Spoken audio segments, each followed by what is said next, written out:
आचार्य। प्रणमामि महोदयाः। प्रणमामि महोदय। प्रणामः सर्वेभ्यः।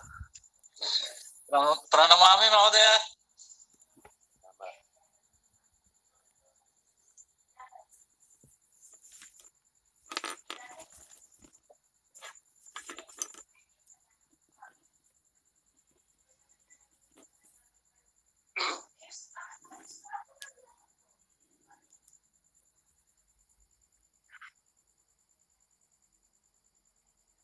अद्य गणेश महोदय दृश्यते। प्रणमामि महोदय। वस्तुतः सम्प्रति विद्यालयस्य कार्याणि अधिकानि भवन्ति। क्षम्यताम्। प्रतिकक्षाये 8 यावत् रात्रौ लेखनकार्यं प्रदत्तवन्तः सन्ति प्रबन्धकाः सर्वेभ्यः शिक्षकेभ्यः। आम्, ऑनलाइन पाठनेन महोदय परिश्रमः अधिकः अस्ति। अस्माकं लघु लघु बालाः सन्ति तत्र। सत्यं नहीं, अहमपि अनुभवं करोमि, यतोहि तेन अधिकस्य वक्तव्यस्य आवश्यकता भवति। तत्र वर्गे किं भवति, मध्ये मध्ये प्रश्नाः भवन्ति, केनापि किञ्चित् प्रश्नः क्रियते, इत्थं तु अत्र न भवति। सर्वदैव एकपक्षतः एव आम्, पुरतः दूरवाणी एव एका भवति, कोऽपि न। आरम्भः स्यात्। आम् महोदय, इदानीं निवेदयामि मङ्गलाचरणार्थं। सर्वेभ्यः नमः। अस्य साहित्यशास्त्रस्य अस्य दशरूपकस्य रहस्योद्घाटन वर्गे भवतां सर्वेषां स्वागतं, नमस्कारः च।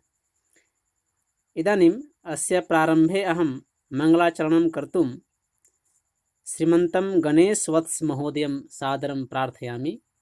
एते महोदयाः इदानीं रांच्याम् आचार्यकुलं विद्यालये संस्कृतशिक्षकरूपेण संस्कृतस्य सेवां कुर्वन्तः सन्ति। पुनश्च तत्रैव रांच्यां पत्राचार प्रमुखः अपि संस्कृतभारत्याम् एते महोदयाः सन्ति। इदानीं मङ्गलाचरणार्थम् अहं महोदयं निवेदयामि। महोदयः। सर्वेभ्यो नमस्कारः। अथ वैदिकं मङ्गलाचरणम्। हरिः ओं।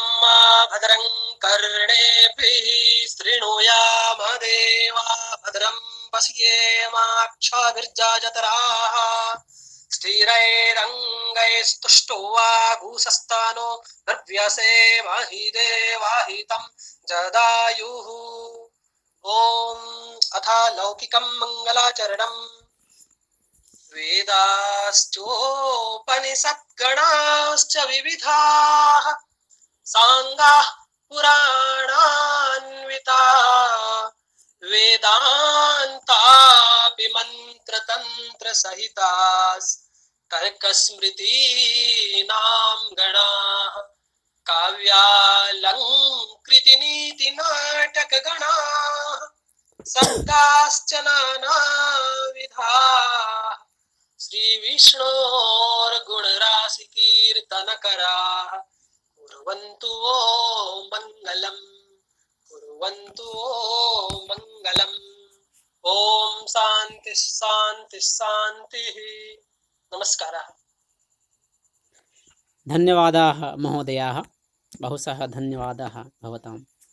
इदानीं अस्मिन् वर्गे अस्य प्रारम्भे अहम् अद्यतन व्याख्यानस्य कृते आचार्यान् महोदयान् सादरं प्रार्थयामि यत् दशरूपकस्य रहस्योद्घाटनं कुर्वन्तु इति। महोदयः। मङ्गलाचरणं सम्यक् रूपेण आसीत्। उभयविधं मङ्गलाचरणम् आसीत्, वैदिकं लौकिकं च। पुनः एकः प्रश्नः अस्ति, यस्मिन् विषये अहम् उक्तवान् आसम्, परन्तु केवलम् एतदर्थं यत् सर्वेषां मनसि अस्ति न वा, स्मरणे अस्ति न वा। शतम् कर्णेभिः शृणुयाम देवा भद्रं पश्येम क्षभिर्यत्रा स्थिरै रङ्गैस्तुष्टुवाग्गुं सस्तनुभिर्व्यसेवै देवै। तत्र गुं इति किमस्ति? एतस्मिन् विषये अहं परन्तु केवलं आं महोदय स्मारणार्थं। भवता तत्र अनुस्वारम् इति आसीत् महोदय, अनुस्वारम् अस्ति, किन्तु शुक्लयजुर्वेद प्रातिशाख्यरीत्या तत्र वैदिक मन्त्राणाम् उच्चारणे तथा किमपि निर्देशः अस्ति। तां पङ्क्तिं सम्प्रति न स्मरामि, क्षम्यतां तदर्थम्। कोऽपि स्मरति? महोदय यत्र गुम् इति उच्चारणं भवति ततः परं उष्मवर्णाः भवन्ति, उष्मवर्णात् पूर्वं गुम् इति उच्चारणं भवति इति स स सः इति वर्णाः भवन्ति तेषां पूर्वं। ससहोष्ठाणः। आं महोदय। एते चत्वारः वर्णाः ये भवन्ति ते ऊष्मवर्णाः कथ्यन्ते।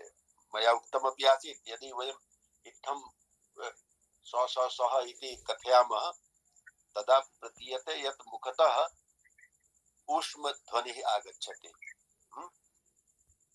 तर्हि यदि अग्रे ऊष्मध्वनिः भवति, ऊष्मवर्णः भवति, तदा ततः पूर्वं यदनुस्वारं भवति तस्य उच्चारणं गुङ् इति जायते यजुर्वेदे। महोदय, कथयतु। अयं वर्ण गुम् अस्ति अथवा हुम् अस्ति? हुम् स्थाने अहं पठितवती हुम्, और अस्य लेखने अपि किञ्चित् भिन्नं विन्यासम् अस्ति, चित्ररूपेण वर्णरूपेण लिप्या भिन्नम् अस्ति, कटोरीनुमा। लेखने वस्तुतः तत्र उदात्त अनुदात्त स्वरित इति वेदे यजुर्वेदानुसारम् अस्ति। सत्यं। यजुर्वेद मध्ये एषः किञ्चित् भिन्नं याज्ञवल्क्यशिक्षायाम् लिखितम् अस्ति। पुनः कथयामि। एषः गणेश महोदय किम् उक्तवान्? उदात्त अनुदात्त स्वरित इत्यस्य अत्र का आवश्यकता? उदात्त अनुदात्त स्वरित इत्यानां तत्र वर्णस्य उच्चारणे उदात्तेनां नाम स्वरः कण्ठस्वरः इत्यस्य तु चर्चा तथा भारती महोदया उक्तवती यत् कटोरीनुमा इति तत्र भवति, तदेव तद्विषये उक्तवान् महोदय। उदात्त अनुदात्त स्वराणां तत्र चिह्नं भवति वैदिक मन्त्राणाम् अधोभागे, तदर्थम् उक्तवान्। उदात्त चिह्नं कथं भवति, अनुदात्त चिह्नं कथं, स्वरित चिह्नं कथं? उदात्त चिह्नम् इत्युक्ते यथा कटोरीनुमा इति यथा उक्तवती, नाम अर्धचन्द्राकारे मन्त्राणां वर्णस्य अधोभागे तदुदात्त इति। वर्णं दर्शयामि लिखित्वा।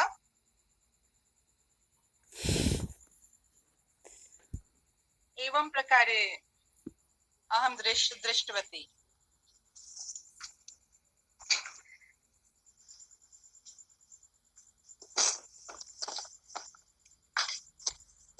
किञ्चित् अहमपि वक्तुकामः, तत्र नाम गृहे तथा व्यवस्था अस्ति, यतः किञ्चित् दर्शयामि। यथा वयगुम् इति वर्तते, एकं चिह्नम् एवं भवति महोदय मन्त्राणां पार्श्वे। एवं पुनः अधोभागे यथा कटोरीनुमा इति उक्तवती महोदय, एवं कदाचित् उपरि स्वरितं भवति। तर्हि एवं रीत्या तत्र वैदिकमन्त्रेषु दृश्यते। बहुवारं य इत्यस्य एवं भवति, च उच्चारणं भवति। पुनः व इत्यत्र डबल वकारः भवति, तत्र ब इति उच्चार्यते मन्त्रे। तथा स्वराणां निर्देशनं तु भिन्न प्रकारेण भवति। खड़ी रेखा और पड़ी रेखा और अयं तु वर्ण एव।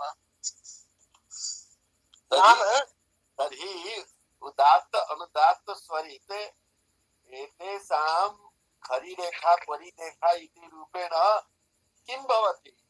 कस्य किम् अस्ति? हस्तस्वरः अपि भवति महोदयः, अधुना कण्ठस्वरे अपि अहं हस्तस्वरस्य अधुना उल्लेखं न करोमि, अहं लेखने यद् भवति तस्य उल्लेखं करोमि। तत्र उदात्त इत्यस्य किं चिह्नमस्ति? उदात्त तदेव अर्धचन्द्राकारे यथा अहं लिखितवान् अस्मि यकारस्य अधोभागे।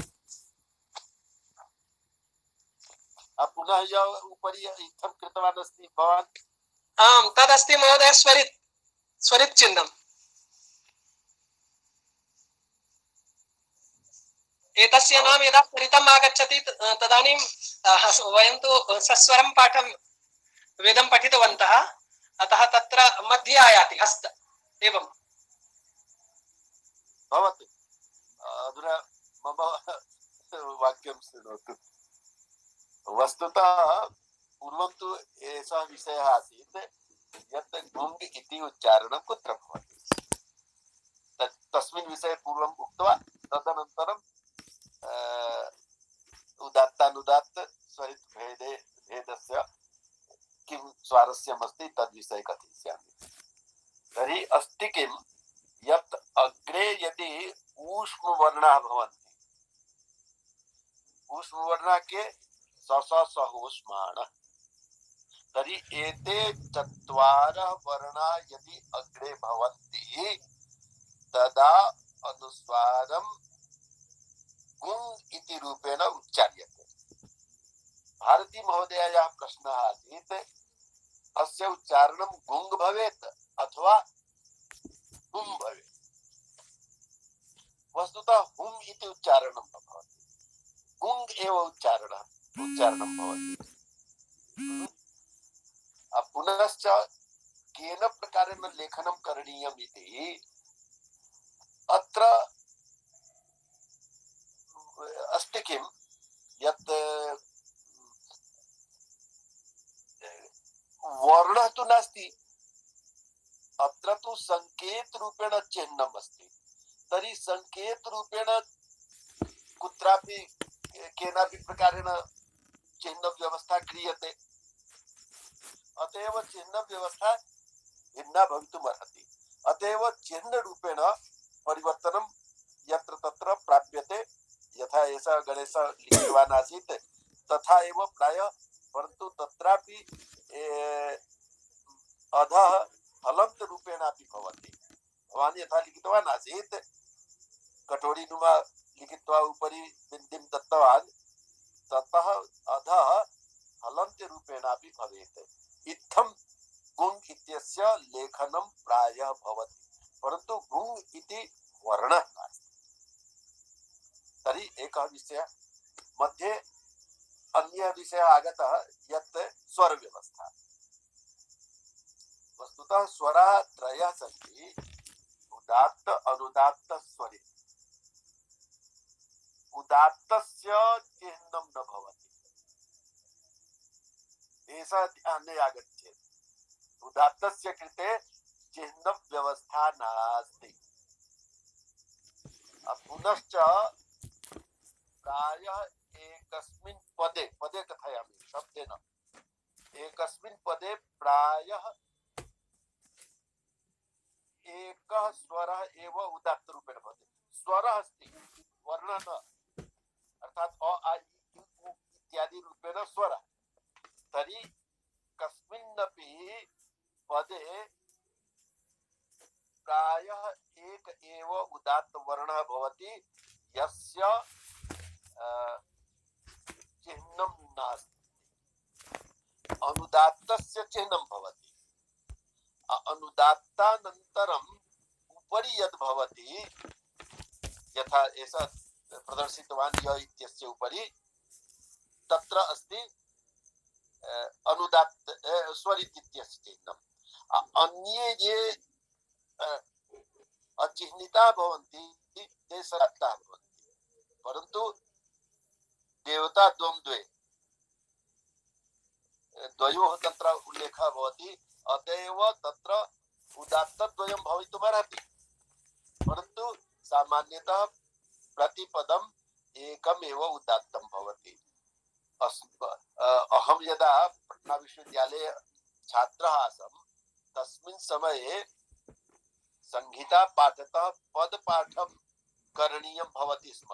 10 अङ्कानां एषा व्यवस्था आसीत् यत् संहिता पाठः दीयते पुनः तस्य पदपाठं कृत्वा तत्र केन प्रकारेण परिवर्तनं जायते स्वराणां तत् प्रदर्शनीयं भवति स्म। इत्थं परन्तु अस्माकं गुरवः प्रोफेसर उमाशंकर शर्मा ऋषयः ये अधुना जीवन्ति ते प्रदर्शितवन्तः आसन्। मया तु किञ्चित् अभ्यासः इत्थं कृतः आसीत् यत् अहं मन्ये यत् तत्र मम पूर्णतः अशुद्धिः न भवति स्म।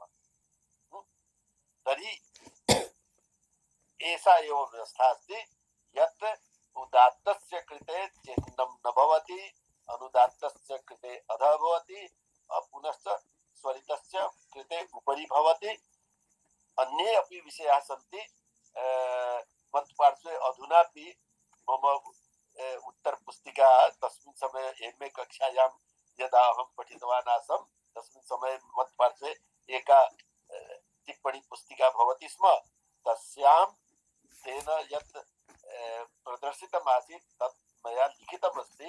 पुनश्च पश्चात् अभ्यासादिकं कृत्वा तत्र प्रवीणता मया प्राप्ता आसीत्। अत एव स्वर विषये इदं ध्यातव्यम्। अस्तु, यदि कोऽपि प्रश्नः अधुनापि स्यात् भारतीजी। नास्ति महोदय। भवतु तर्हि महोदयः अकस्मात् हरि महोदय एकः भिन्नः प्रश्नः इतोपि महोदय बहु जिज्ञासा अस्ति तत्र अक्षरवर्णयोर्मध्ये कः भेदः? अक्षरवर्णयोर् मध्ये यथा भेदः पदशब्दयोर्मध्ये भेदः अस्ति, एकः एव अस्ति। अहं तु चिन्तयामि यत् तत्र भेदः नास्ति। वर्णः कथयतु अक्षर इति उच्चारणेन यस्य क्षरः न भवति, अर्थात् यदि वयं कस्यापि स्वरस्य अथवा वर्णस्य एकवारं वयम् उच्चारणं कुर्मः, तत् उच्चारणं वायुमण्डले सर्वदैव विराजते।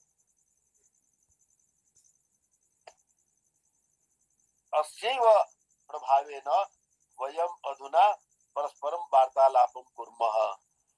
दूरदर्शनादिकं आकाशवाणी इत्यादिकं सर्वम् अनेनैव विज्ञानेन संयुक्ताः सन्ति। यतोहि अक्षर शब्दः यः अस्ति तत्र क्षरविहीनता अस्ति, नाशः न भवति। अत एव वैज्ञानिकाः एतस्मिन् विषये अपि प्रयत्नशीलाः सन्ति यत् यदि महाभारतस्य युद्धं जातमस्ति तर्हि महाभारतयुद्धस्य स्वराः वायुमण्डले स्युः। यथा यूरोपे पोम्पै इत्यस्य युद्धं जातमासीत्, वैज्ञानिकाः यथा अहं कदापि पठितवान् आसम् यत् पोम्पै इत्यस्य युद्धस्य ते ध्वनिं स्वीकृतवन्तः आसन्। तथैव महाभारतयुद्धस्यापि ध्वनिः यदि आगमिष्यति अस्माकं पार्श्वे तेन ज्ञानं भविष्यति। विज्ञानं तु बहु चमत्कारपूर्णम् अस्ति, अग्रे भवितुम् अर्हति। अत एव अक्षर शब्दः अस्ति तत्र क्षरहीनता। आं महोदय, तत्र महोदय सर्वे ये स्वराः सन्ति ते तु पृथक् पृथक् भवन्ति एव, किन्तु यदा वयं क इति लिखामः तत्र हल् क इति पुनश्च अ इति स्वरः भवति। तर्हि तत्र क मध्ये अक्षरद्वयम् अस्ति वा एकमेव? वस्तुतः अस्ति स्वराः कथं स्वयं राजन्ते इति स्वराः तेषाम् उच्चारणे अन्यस्य आवश्यकता न भवति अतः एव एते स्वराः कथ्यन्ते स्वयं राजन्ते परन्तु व्यञ्जन वर्णस्य उच्चारणार्थं स्वरस्य योजनं क्रियते यथा उक्तवान् भवान् क इत्यत्र अ यदि वयं न योजयामः तदा तस्य उच्चारणं न भविष्यति अतः एव क अ अत्र वर्णद्वयमस्ति एकम् अस्ति एकः व्यञ्जनवर्णः अस्ति अपरः स्वरवर्णः अस्ति पुनश्च चतुर्दश सूत्राणि यानि सन्ति तत्र अयुण् ऋलिक् ए उङ् ऐ औच् अत अ इत्यतः च पर्यन्तम् अच् अच् अर्थात् स्वरा अच् आम् महोदय। अनेन स्वरा हल् इत्यनेन व्यञ्जनवर्णः अल् इति यदि कथयामः वयं तो अल् अर्थात् सर्वेपि सर्वे वर्णाः आम्। अतः एव अल्फाज अल्फाबेट इत्यादि शब्दाः तेनैव आगताः सन्ति अतः एव व्यञ्जनवर्णानाम् उच्चारणं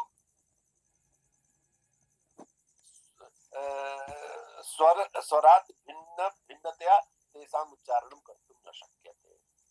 अतः महोदय क मध्ये वयं वक्तुं शक्नुमः यत् अक्षरद्वयं वा वर्णद्वयम् एव अस्ति। निश्चयेन क यदि क हलन्त नास्ति तर्हि क पूर्णम् अस्ति तदा निश्चयेन क इत्यत्र अ संयुक्तः अस्ति। आम् महोदय। अत्र अलोन्त्यात् पूर्व उपधा अचोन्त्यादि टी इत्यत्र किं भवति अलोन्त्यात् पूर्व उपधा अन्त्यात् अलः पूर्वम् उपधा यथा अहम् अन्तिम अल् रूपेण म अस्ति तर्हि ह मध्ये अ यः अस्ति तस्य उपधा भविष्यति। अचोन्त्यादि टी अन्त्यः अचः ततः स्वीकृत्य टी भवति यथा अन्ते अच् किमस्ति अहम् इत्यत्र ह इत्यत्र अ तर्हि टी इत्यत्र अम् इति टी भविष्यति। अतः एव स्वरवर्णाः अपि वर्णाः व्यञ्जनवर्णाः अपि वर्णाः परन्तु व्यञ्जनवर्णानां लेखने स्वराणाम् आवश्यकता लेखने तु न उच्चारणे तु स्वराणाम् आवश्यकता भवत्येव भवतु बहु समयः आम् महोदय। गतः मम समस्या गता। अन्यः प्रश्नः कोऽपि स्यात् तर्हि भवेत्।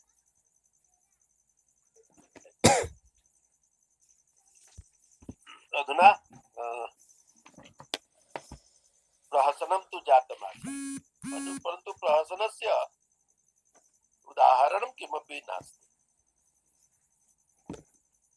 भवेत् तर्हि अधुना डिमः डिमे वस्तु प्रसिद्धं स्यात् वृत्तयः कैशिकीं विना नेतारो देवगन्धर्व यक्षरक्षो महोरगा भूत प्रेत पिशाचाद्या षोडशाद्यन्तमुद्धता रसैर्हास्य श्रृंगारैः षड्भिर्दीप्तैः समन्वितः मायेन्द्र जाल संग्राम क्रोधोद्भ्रान्तादिचेष्टितैः चंद्र सूर्योपरागैश्च न्याय्ये रौद्ररसे विधि चतुरङ्कश्चतुस्सन्धिर्निर्विमर्शो डिमः स्मृतः। अस्तु तर्हि डिमः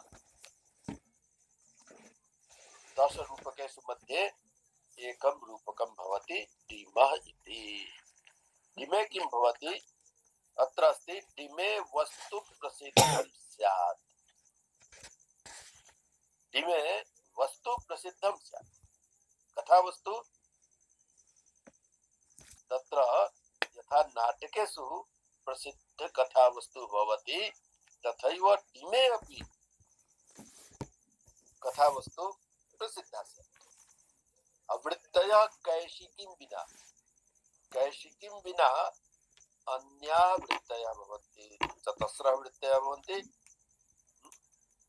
सात्वती आरभटी कैशिकी भारती च तर्हि कैशिकीं विहाय तिस्रः अपि वृत्तयः दिमे भवितुम् अर्हन्ति वस्तुतः कैशिकी वृत्ति या भवति सा वृत्ति भवति शृङ्गाररसस्य परन्तु दिमे शृङ्गाररसः न भवति अतः एव कैशिकी वृत्ति आगमिष्यत्येव एतदर्थमेव उक्तमस्ति यत् कैशिकीं विना अन्याः वृत्तयः भवितुम् अर्हन्ति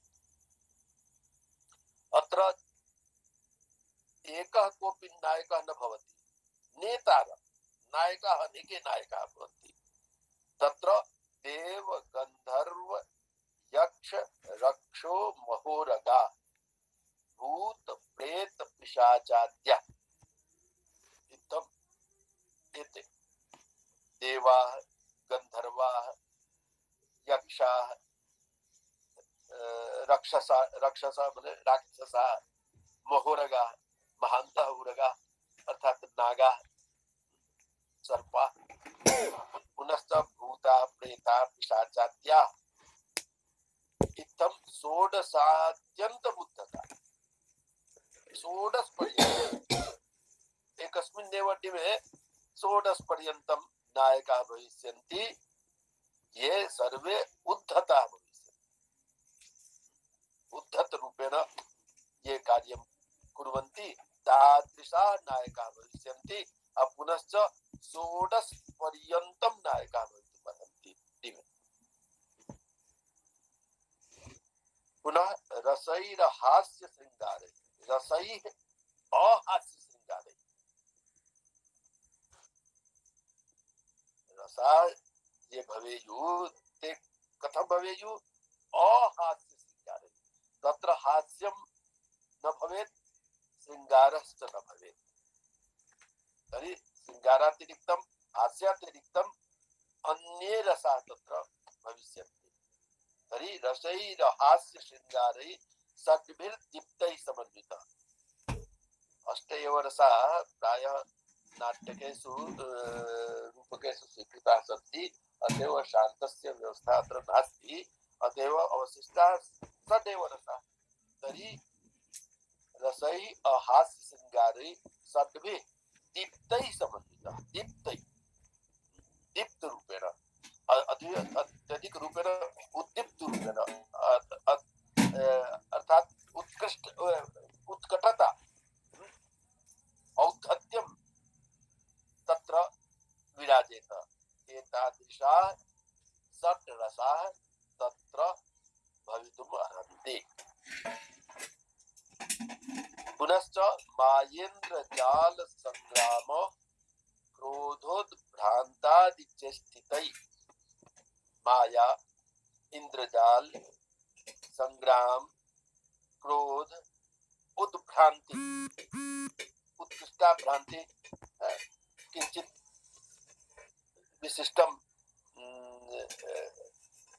येन प्रतीयत यत् एषः क्रोधयुक्तो सञ्जातः इत्यादि रूपेण नायकेषु स्थितिः तत्र प्रदर्शिता स्यात् इत्थं माया इंद्रजाल संग्राम क्रोध उद्भ्रांतादि चेष्टितैः इत्थं चेष्टा भवेत् एतादृश्य चेष्टा भवेत् पुनश्च तत्र किं भवेत् चंद्र सूर्योपरागैश्च चंद्रग्रहणं सूर्यग्रहणम् इत्यादिकस्य उल्लेखः तत्र भवेत् न्याय्ये रौद्ररसैर्भङ्गिनी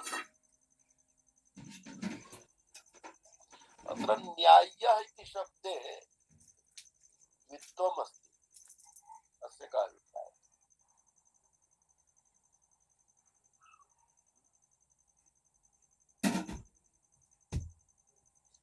न्याय इति शब्दे यत् प्रत्यय अतएव न्यायेन युक्त न्याय्य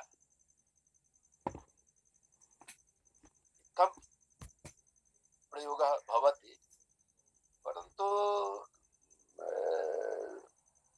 प्राचीन भाषायां संस्कृते अपि बहवः एतादृशाः शब्दाः आसन् यत्र द्वित्वं भवति स्म यथा कार्य इति शब्दः तत्र कार्य य संयुक्तः अपि भवति स्म परन्तु कार्यस्य इदं कार्यं तर्हि डबल य यदा भविष्यति तदा अर्थस्य अर्थे परिवर्तनं भविष्यति परन्तु पूर्वं द्वित्वस्य बहु उल्लेखः प्राप्यते यथा प्रारम्भे एव सन्धि प्रकरणे शुद्ध्युपास्य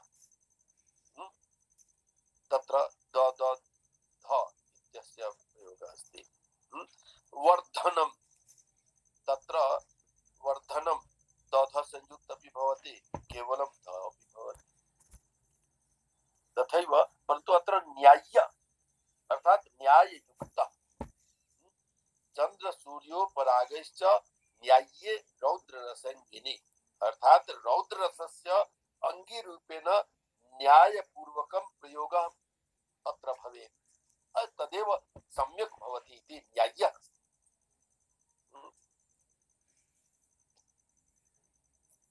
न्याय इत्यस्य किं लक्षणम् अस्ति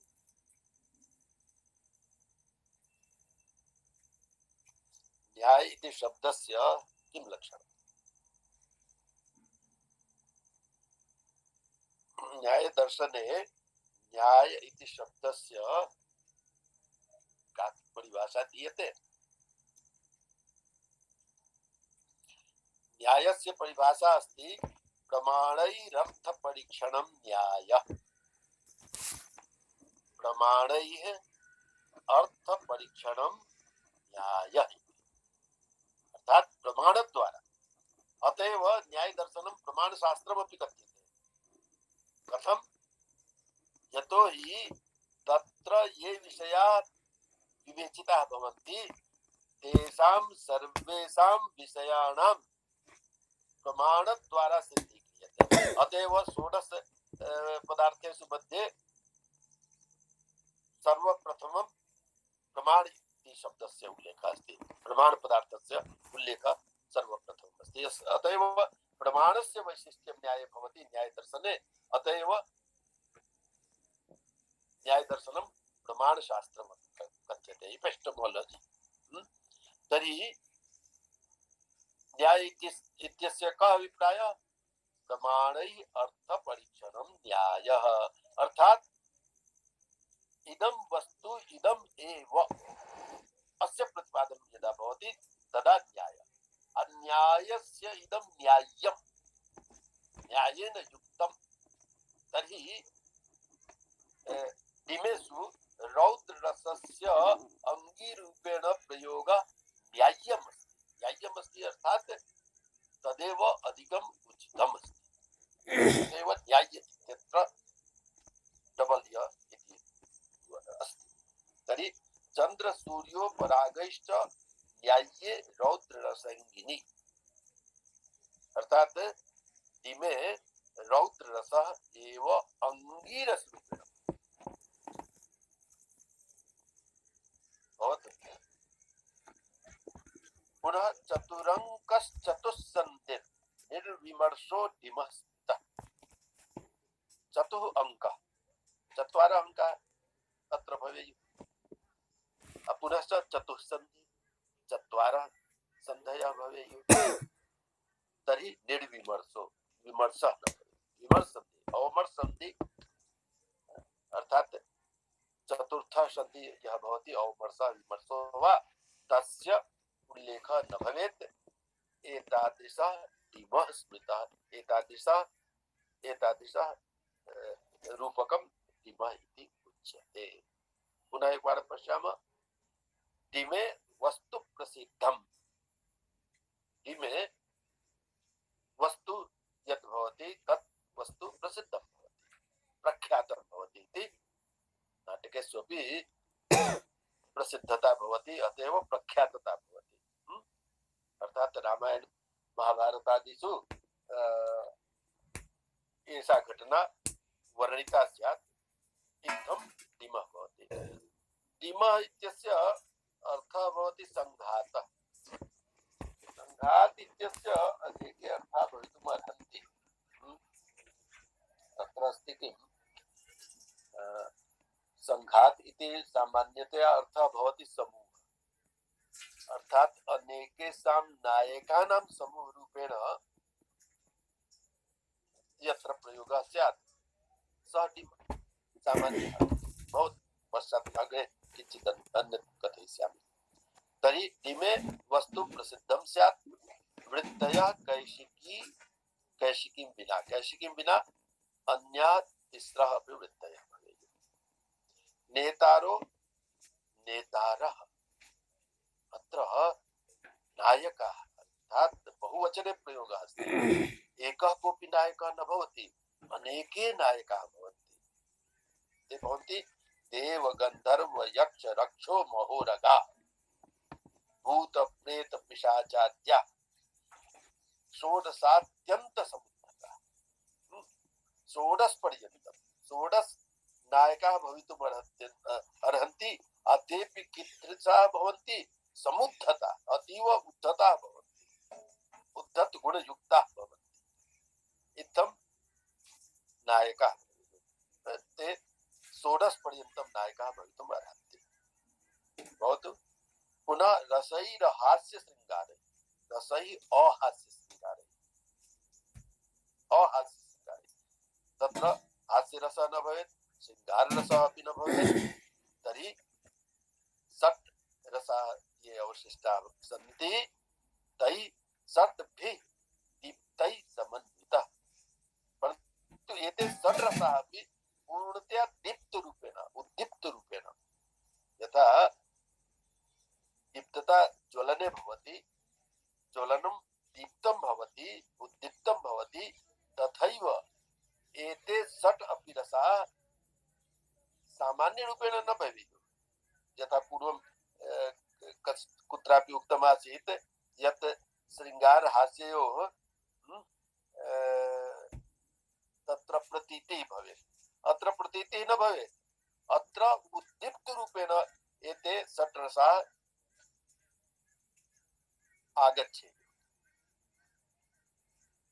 पुनश्च मायेन्द्रजाल संग्राम क्रोधोद्भ्रान्तादिचेष्टितैः, अत्र इत्थं चेष्टा भवेत् यस्यां चेष्टायां माया भवेत्, इन्द्रजालः भवेत्, संग्रामः भवेत्, क्रोधः भवेत् अथवा उद्भ्रान्तता भवेत्। एतादृशा चेष्टा भवेत्। पुनश्च चंद्र सूर्योपरागैश्च, चंद्रग्रहणं सूर्यग्रहणं वा भवेत्। न्याये रौद्रसंगिनी, रौद्ररसः एव अत्र अंगीरूपेण विशेषरूपेण योजितः भवेत्। यद्यपि षड् रसाः भवेत्, परन्तु षड् रसेष्वपि अंगीरसरूपेण रौद्ररसस्यैव स्थापना भवेत्। अर्थात् अन्य पंचरसाः ये सन्ति ते अंगरूपेण भवेयुः, परन्तु अंगीरूपेण रौद्ररसः एव मुख्यरूपेण भवेत्। पुनश्च चतुरङ्कश्चतुस्सन्ति, तत्र चत्वारः अंकाः एव भवेयुः। नाटकेषु कथमस्ति? पञ्च न्यूनातिन्यूनं 5 अंकाः भवेयुः, अधिकाधिकं 10 अंकाः भवेयुः, परन्तु ततोप्यधिकाः अंकाः सन्ति नाटकेषु। बहवः एतादृशानि नाटकानि सन्ति यत्र बहूनि बहवः अंकाः भवतु। तर्हि अत्र चतुरङ्कः, चत्वारः एव अंकाः भवेयुः। तथा च चतुः सन्ति, चत्वारः एव सन्धयः भवेयुः। अर्थात् विमर्श सन्धि न भवेत्। इत्थं डिमः स्तः, एतादृशः डिमः उच्यते। अत्र एषः नान्दी टीकायां धनिकः एतस्मिन् विषये उक्तवान् अस्ति इदं त्रिपुरदाहेतु लक्षणं ब्रह्मोदितं तत्तस्त्रिपुरदाहश्च डिमसंज्ञा प्रयोजिता। भरतमुनिः कथयति यत् त्रिपुरदाह इति नामकः कोऽपि डिमः आसीत्। तर्हि त्रिपुरदाह वयं जानीमः यत् शिवः त्रिपुरस्य दाहं कृतवान् आसीत्। त्रिपुरी इति शब्दः प्रतीकरूपेणापि मन्यते, अथवा त्रिपुरः कोऽपि राक्षसः आसीत्। तर्हि त्रिपुरदाह इत्यत्र या कथा अस्ति सा कथा डिमस्य भवेत्। अतएव त्रिपुरदाह नामकः कोऽपि डिमः आसीत् इति भरतः सूचयति। भरतेन आचार्येण भरतेन मध्ये मध्ये बहूनां रूपकाणां नामोल्लेखः कृतः अस्ति, परन्तु दुर्भाग्यम् अस्माकं यत् तेन यानि नाटकानि, नाटक इति शब्दस्य व्यवहारं करोमि दृश्यकाव्यदृष्ट्या, तर्हि तेन यानि नाटकानि उल्लिखितानि सन्ति तेषाम् अधुना प्राप्तिः न जायते। तथैव त्रिपुरदाहस्य अपि प्राप्तिः न भवति, परन्तु त्रिपुरदाह डिमः आसीत् इति आचार्यः भरतः सूचयति। अत्र रामजी उपाध्याय नांदी टीकायां लिखति डिम में उद्धत नायक होता है, यह धनंजय की मान्यता है। इसके आश्रय होने पर रौद्र रस का अंगी होना ठीक ही है। रौद्र रस सम्यक एव अस्ति रौद्ररसः। भरत डिम में उदात्त नायक मानते हैं। पूर्वमपि अहम् उक्तवान् आसम् यत् यथा धनञ्जयः सर्वत्रापि धीरशब्दस्य उल्लेखः करोति, परन्तु नायकाः कीदृशाः भवेयुः तत्र भरते न केवलम् उदात्तगुणयुक्ताः नायकाः भवेयुः इति उक्तमस्ति। तत्र धीरशब्दस्य व्यवहारः नास्ति। तथैव अत्रापि भरतः डिमे अपि कथयति भरत डिम में उदात्त नायक मानते हैं। उनका उदात्त धीरोदात्त से भिन्न है। उदात्त नायक और सात्वती वृत्ति होने पर डिम में वीर का अंगी होना समीचीन ही है। अभिनव गुप्त ने वीर और रौद्र दोनों रसों को डिम में अंगी माना है। यद्यपि धनंजय कथयति यत् डिमे रौद्रस्य अंगित्वं स्यात्, परन्तु अभिनवगुप्तः कथयति यत् न रौद्ररसः अपि अंगीरूपेण भवितुम् अर्हति डिमे, पुनश्च वीरः रसः अपि अंगीरूपेण भवितुम् अर्हति। पुनः डिम का अर्थ धनिक ने संघात यानी मारपीट बताया है। संघातस्य तत्र सम्यक् रूपेण घातः संघातः, परन्तु संघात इति शब्दस्य समूह अपि अर्थः भवति। पुनश्च अभिनव गुप्त के अनुसार डिम विद्रव है यानी भगदर है, विद्रवः भवति। अर्थात धनिकः कथयति यत् संघातः अस्ति माने घातः प्रतिघातः अस्ति, परन्तु अभिनव गुप्तः कथयति यत् विद्रवः भवति, अर्थात पलायनं भयेन जनाः पलायनं कुर्वन्ति, तथा पलायनस्य व्यवहारः भवेत् तदा डिमः भवति। भवतु तर्हि डिमस्य एकम् उदाहरणं तु प्राप्यते, परन्तु डिमस्य प्राप्तिः न भवति। अस्तु, कीदृशः एषः भवति स्म न ज्ञायते। अहं चिन्तयामि बहुत अग्रे भवामः। अग्रे अस्ति व्यायोगः। ख्याते निवृत्तो व्यायोगः ख्यातोद्धत नराश्रयः हीनो गर्भ विमर्शाभ्याम दीप्तास्युर्निमवद्रसाः अस्त्री निमित्त संग्रामो जामदग्न्य जये यथा एकाः चरितैकाङ्को व्यायोगो बहुभिर्नरैः व्यायोगः भवति। केवलं पुरुषपात्राणि एव भवन्ति अत्र विशेषरूपेण। विशिष्टा ये जनाः भवन्ति ते पुरुषाः एव। तर्हि ख्याते निमित्तः, परन्तु अस्य इतिवृत्तं ख्यातं भवति, प्रख्यातं भवति। अर्थात् नाटकेषु यथा ख्यातं तथैव व्यायोगस्यापि निमित्तं ख्यातं भवति। ख्यातोद्धत नराश्रयः, अतएव ख्यातरूपेण उद्धत नराश्रयः तस्य चरित्रमपि भवेत्, तर्हि सः ख्यातः भविष्यति। यतोहि कथावस्तु ख्यातः अस्ति, अतएव तत्र नायकः अपि ख्यातः भविष्यति, यः नराश्रयः भविष्यति, अर्थात् स्त्रीपात्रं प्रामुख्यं प्राप्स्यति तत्र नराश्रयः। हीनो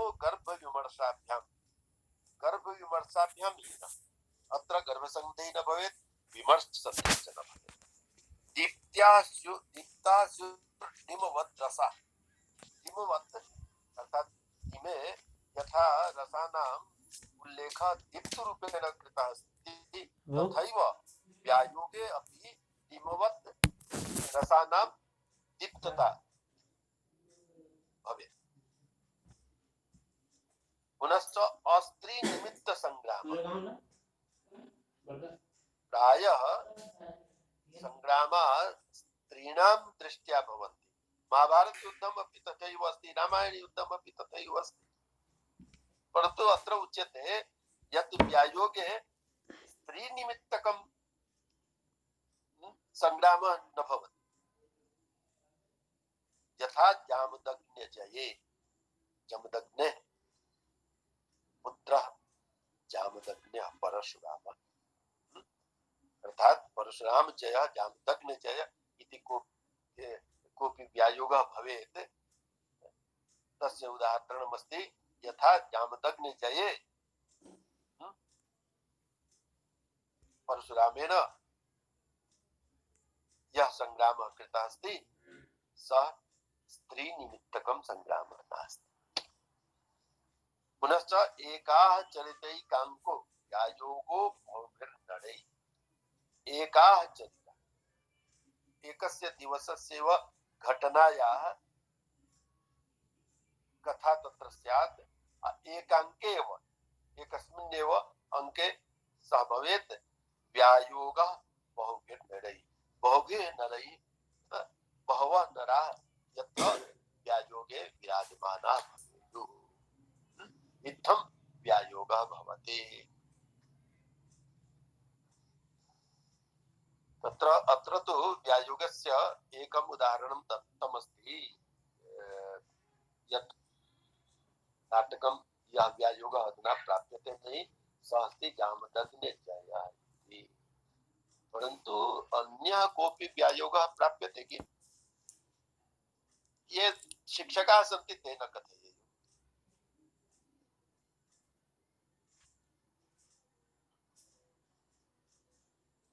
रामचल जी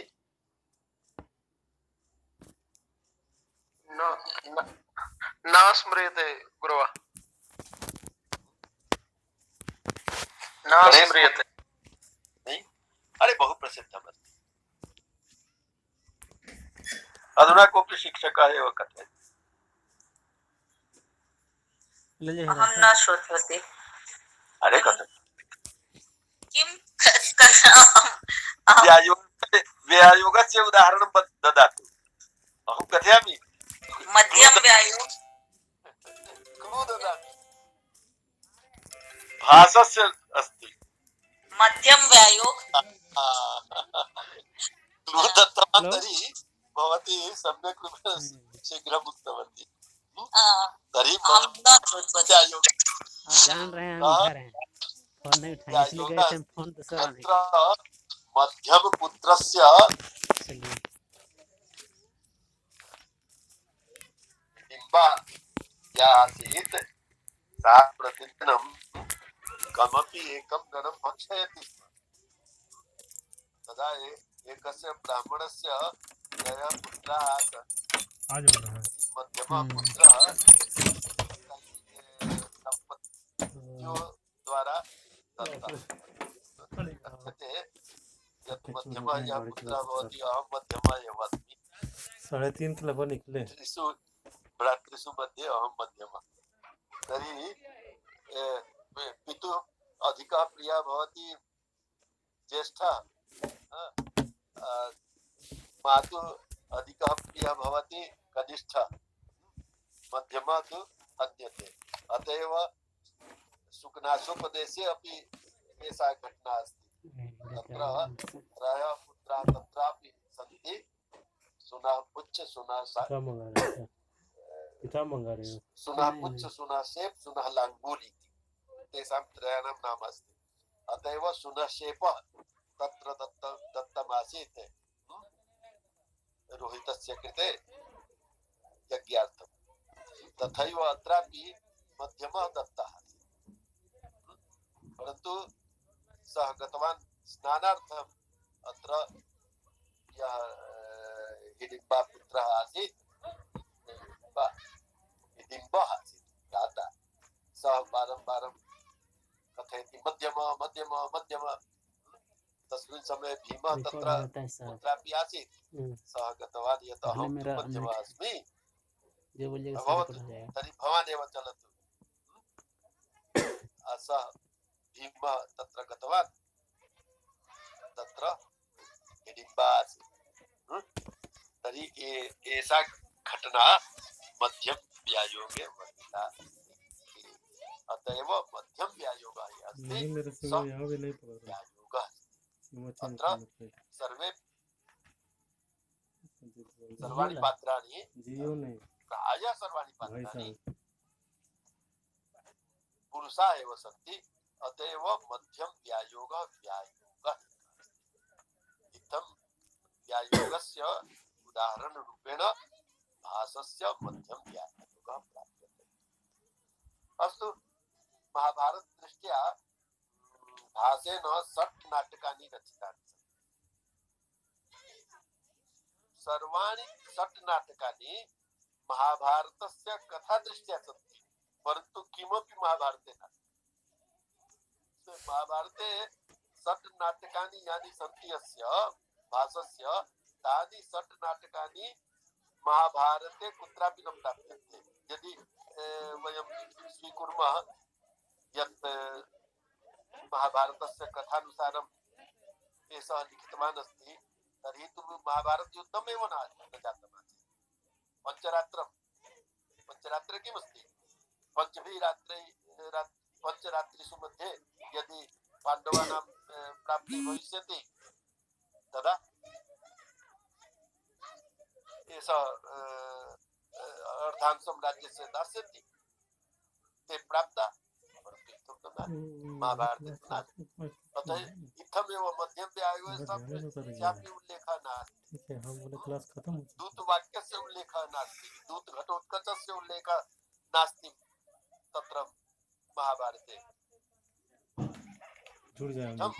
षट् नाटकानि यानि सन्ति भासस्य महाभारताश्रितानि, तानि सर्वाणि कविकल्पितानि सन्ति, परन्तु महाभारताश्रितानि अपि सन्ति। अस्तु, उरुभङ्गम् अस्ति एकम्। परन्तु उरुभङ्गस्य यथा उल्लेखः अस्ति तथा घटना महाभारते नास्ति। तत्रापि साक्षात् प्रदर्शितं नास्ति तस्य भङ्गः।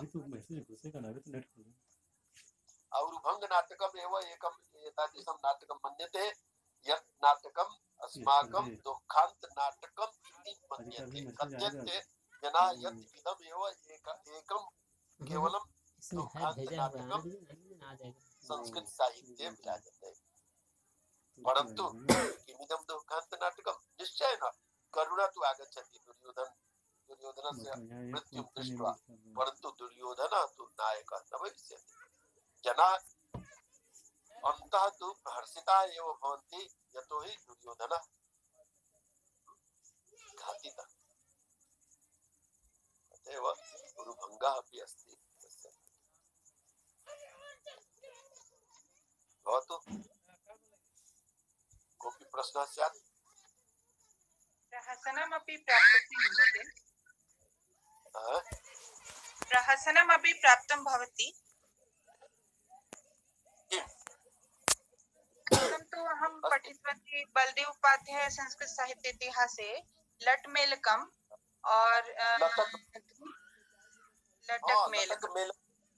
अस्ति। एकं धूर्त नर्तनं तु मम पार्श्वे अस्ति, मत्तविलास प्रहसनमपि मत्पार्श्वे अस्ति। अहं न पठितवती परन्तु अस्ति मम पार्श्वे। मत्तविलास प्रहसनस्य लेखकः अस्ति मत्पार्श्वे महेन्द्र विक्रम वर्मा। लटक मेलक नाटके शोध प्रबन्ध अधुनापि मत्पार्श्वे अस्ति, परन्तु मम स्मरणे नासीत्।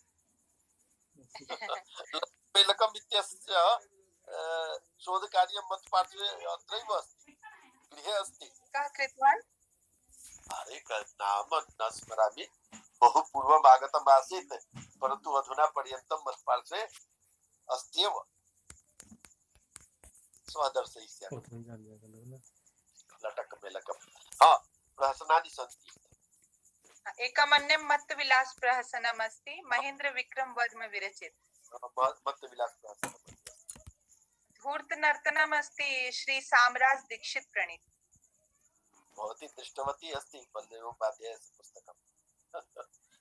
न, बलदेव उपाध्याय न लिखितम् अस्ति धूर्त नर्तनं मत्तविलास प्रहसनस्य विषये। इत्थं भवेत्। अहं वाराणस्यां पुस्तकालये प्राप्तवती। अच्छा, पुस्तकालयात् मम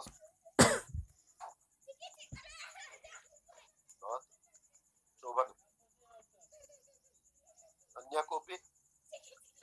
महोदय नमो नमः। रामचल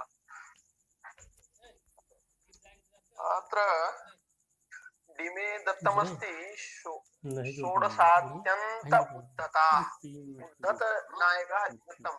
उद्धत हाँ, आ जाएगा। पर्यन्तम् अत्यंत उद्धता नायकः। उद्धत नायक आम्, तो उद्धत नायकः दत्तमस्ति, परन्तु एषः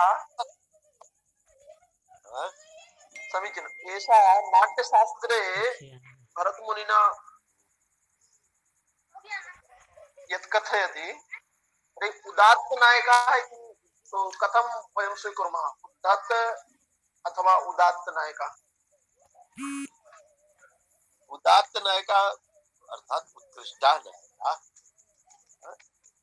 तत्र धीर शब्दस्य आवश्यकता तत्र नास्ति इति। नायकस्य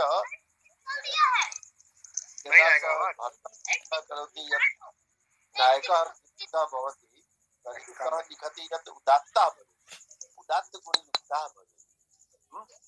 परन्तु धनञ्जयः तत्र योजयति धीरोदात्त इति शब्दः। धीरोद्धत भवितुं शक्नोति किं डिमे? हाँ, धीरोद्धतः एव। एते धीरोद्धतः एव भविष्यन्ति, नायकः भविष्यन्ति। परन्तु भरतेन धीरोद्धत इति शब्दस्य उल्लेखः न कृतः, केवलं उद्धतः।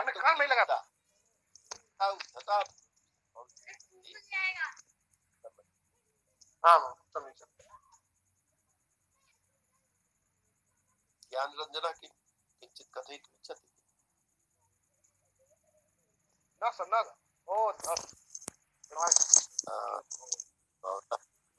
पुत्र समीपे अस्ति।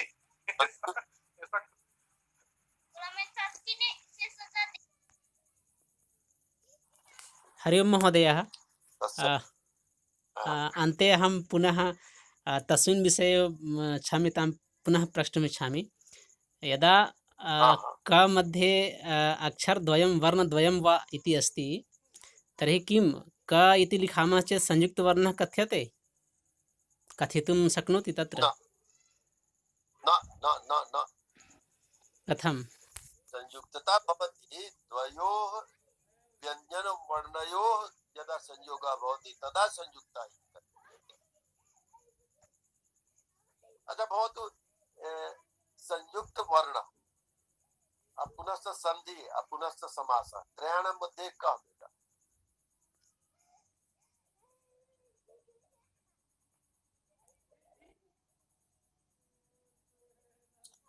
संयुक्त संयोग अर्थात संधि और समास इन तीनों में क्या अंतर है?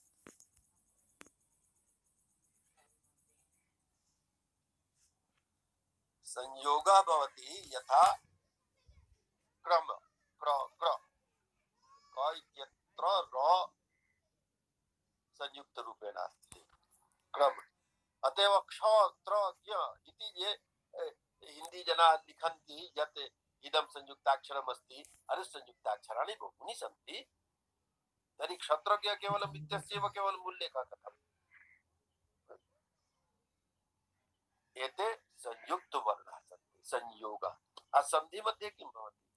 संधि मध्ये संयोगः भवति विद्यालयः विद्या आ इत्यत्र आ अभवत् तर्हि विद्यालय अत्रापि संयोगः एव अस्ति। तर्हि कथम् अत्र सन्धिः कथ्यते? मेलने विकारं भवति। हाँ, हिंदी भाषायां यदि वयं कथयामः दो वर्णों के मिलने से जो विकार उत्पन्न होता है उसे हम संधि कहते हैं। इसीलिए संयोग में और संधि में अंतर है। संयोग में विकार नहीं होता। द्वयो व्यञ्जनं युज्यते तत्र। द्वयो व्यञ्जन वर्णस्य केवलं संयोगः भवति अतः एव संयुक्तः। परन्तु अत्र किं भवति? द्वयो वर्णयो मेलनेन यः विकारः उत्पद्यते सः विकारः एव संधिः। केवलं मेलनं विकार संधिः नास्ति। मेलनेन यः विकारः उत्पद्यते सः विकारः संधिः। समासे किं भवति?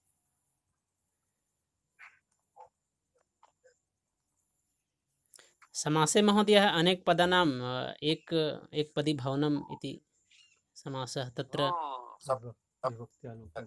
तत्र किमस्ति यत् अनेक पदानाम् एक पदी भवनं समासः। अनेकानि पदानि एक पद रूपेण भवन्ति। तस्मिन् समये इत्थं नास्ति यत् त्रीणि पदानि मिलितानि सन्ति तर्हि त्रीणि पदानि सन्ति। न, एकं पदम्। अष्टपदानि मिलितानि सन्ति तर्हि अष्टपदानि न सन्ति अपितु तत्र पदम् एकम्। अतएव बहूनि अपि पदानि यदा मिलन्ति तदा तत्र एकम् एव पदं भवति। परन्तु भवति किं यत् एकस्मिन् समये द्वयोः पदयोः मध्ये एव समासः भवति। पुनः द्वयोः पदयोः मध्ये समासः अभवत् तदा तृतीयेन पदेन पुनः समासः भवति। अतएव द्वयोः पदयोः मध्ये यः समासः जातः तदा तु तस्मिन् समये एकमेव पदम्। आं महोदय। तत्र पदद्वयं नास्ति, अधुना एकं पदम्। अतएव एकस्मिन् समये द्वयोः पदयोः मध्ये एव समासः भवति। इत्थं नास्ति यत् परन्तु द्वन्द्वसमासे तु अस्ति। रामश्च मोहनश्च घनश्यामश्च राम मोहन घनश्यामा। परन्तु किं भवति द्वयोः पदयोः मध्ये पूर्वं मेलनं कृत्वा पुनः तृतीयस्य चतुर्थस्य इत्थं कृत्वा मेलनं जायते। अतएव यदा समासे किं भवति एकमेव पदम् अवशिष्यते। पुनः अन्ते गत्वा यत् पदं भवति तत् प्रातिपदिक भवति। प्रातिपदिक रूपेण भविष्यति तदा कृत्तद्धित समासाश्च सूत्रेण तत्र प्रातिपदिक संज्ञा जायते। पुनः प्रातिपदिक संज्ञा यदा अभवत् तदा सुऔजस् इत्यस्य संयोगविषये लघुसिद्धान्तकौमुदीं संज्ञाप्रकरणे अपि आगच्छति हलो अनन्तराः संयोगाः अज्विर्व्यवहिता हला संयोग संज्ञाः स्युः। ऐसे रिकॉर्ड हो जाएगा। चलो अनंतरा संयोगाः तुम बोलोगे सही कब है? और कुछ भी यहाँ हो। अच्छा शोभनम् भिन्नाः अपि विषयाः आगताः। महोदय संयुक्त वर्णस्य प्रसंग अस्ति अत्र मर्मज्ञ और मर्मज किं भवति? मर्मज्ञ भवति अथवा मर्मज भवति? मर्मस्य यः ज्ञाता भवति सः मर्मज्ञः, मर्मेण यः उत्पन्नः भवति सः मर्मजः। मर्मज द्वयोः मध्ये भेदः अस्ति। मर्मज्ञः मर्मस्य ज्ञाता भवति सः मर्मज्ञः, मर्मे उत्पन्नः यः भवति सः मर्मजः, यथा जलजः पंकजः इत्यादि रूपेण। तर्हि मर्मज लिखितमस्ति नाट्य साहित्य के मर्मज विद्वान।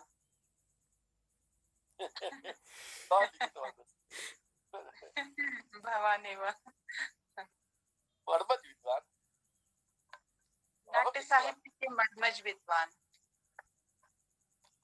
मुद्रा राक्षस परिशीलने मर्मज विद्वान, मर्मज्ञ विद्वान विद्वान आसम्, मर्मज जातमासीत्, परन्तु दूरान्वयेन यदि अन्वयं कुर्मः तर्हि मर्मे उत्पन्नः मर्मजः भविष्यति, परन्तु मर्मज्ञ इति शब्दः भवेत्। मर्मज विद्वान कथं भविष्यति? द्वयोरपि भवति। न मर्मज विद्वान न भविष्यति, मर्मज्ञ विद्वान भविष्यति। मिस्प्रिण्टिङ्ग् अस्ति अत्र। मिस्प्रिण्ट् भवेत्। आम् महोदय। मम पुस्तके भवति, मम पुस्तके प्रायः मिस्प्रिण्ट् न भवति। बहु अहं तत्र दत्तावधानौ भवामि, तथापि अन्यत्र नास्ति। अहं यदा दृष्टवती तदा चिन्तयति किं सत्यम् अस्ति अयमेव तत्र दोषः प्रिण्टिङ्ग् दोषः स्यात्। यत् अहं बहु अत्र सावधानता मम भवति। मम पुस्तकानि यानि प्रकाशितानि भवन्ति तत्र, परन्तु अत्रैव अन्यत्र एकमपि नास्ति। डिलीट् इत्यस्य यत्र अस्ति दार्शनिकनाटककार संविधानक तत्त्व, तत्र नागप्रकाशकतः अस्य प्रकाशनं जातमस्ति, नागप्रकाशन। तत्र नागशरण सिंह तस्य प्रथमः जनः आसीत्, येन नागप्रकाशन, तत्र तस्य नाम आसीत् नाग इति, नागशरण सिंह इति। सः तत्र वाराणस्याः पार्श्वे एव कुत्र चुनार इत्यस्य अस्ति सः। अत एव सः उक्तवान् मह्यं यत् अहमेव प्रूफ् रीडिङ्ग् करिष्यामि, भवतः पार्श्वे न प्रेषयिष्यामि। अहम् उक्तवान् करोतु। तर्हि अत एव यत्र तत्र अशुद्धयः तत्र सन्ति, परन्तु मुद्राक्षसे तथा अशुद्धि नास्ति। यथा अहं लिखितवान् आसम् सविस्तर, परन्तु सः सर्वत्र सविस्तार इति कृतवान् अस्ति।